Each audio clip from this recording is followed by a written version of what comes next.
এইবারের ঈদের সবচেয়ে মজার যে বিষয় 6টা ছবি মুক্তি পেয়েছে এবং 6টা ছবি নিয়েই দর্শকের আগ্রহ হয়েছে। আজকে দাগির যে টিকিট এটা আমি নিজেই পাচ্ছিলাম না দেখার জন্যে। শিহাব শাহীন আমাকে সেই সুযোগ করে দিয়েছে, রনি এবং শাকিল এই ছবিটা দেখবা, তা নাহলে দেখা যেত আমাকে দেখতে হলে আরও 5 দিন 10 দিন পরে দেখতে হতো, কারণ অ্যাডভান্সও টিকিট পাওয়া যায় না। হ্যাঁ, তো এখন যেটা হয়েছে যে দর্শকের আগ্রহ হয়েছে আপনাদের মাধ্যমে, আমাদের ছেলেরা ভালো ভালো কন্টেন্ট দিতে পারছে দর্শককে। দর্শক কিন্তু আগে যেমন নাটক নিয়ে একটা উন্মাদনার তৈরি হতো ঈদের সময়, এবার সিনেমা নিয়ে এই উন্মাদনাটা দেখা যাচ্ছে। গত 2-3 বছর ধরেই দেখা যাচ্ছে, এইবার অনেক ব্যাপকভাবে দেখা যাচ্ছে। এই স্রোত যদি চলতে থাকে তাহলে আপনারা সকলেই জানেন যে আমাদের দেশে সিনেমা হলের সংখ্যা কমে গেছে।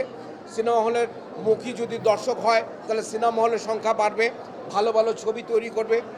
প্রডিউসাররা যখনই টাকাটা ফেরত পাবে তখন তারা আরও ভালো ভালো ছবি তৈরি করবে এবং দর্শকদেরকে সেটা উপহার দেবে। আমি দাগিতে অভিনয় করতে পেরে খুবই আনন্দিত। আমি আপনাদের মতোই যারা এখানে ছবি দেখেন নাই, আমিও দেখি নাই, আপনাদের সাথে নিয়ে আমরা ছবিটা দেখব। আপনারা বিচার করবেন যে ছবিটা কেমন হলো না হলো। তবে দর্শকের যে প্রিভিউ গত 7 দিন 8 দিন ধরে, সেটাতে মনে হচ্ছে এটি একটি ভালো সিনেমা। আমি দাগিতে যে অভিনয়, এটা আমাদের পুরো বাংলার না, এটার মধ্যে নানা রকমের ভাষা আছে। আমি এটার কিছুই জানি না। আমি এবং নিশো আমাদের দুজনের বাড়ি হচ্ছে টাঙ্গাইলে। আমরা যদি হিন্দি বলি, উর্দু বলি, তাহলে সে এক ধরনের টোন চলে আসে।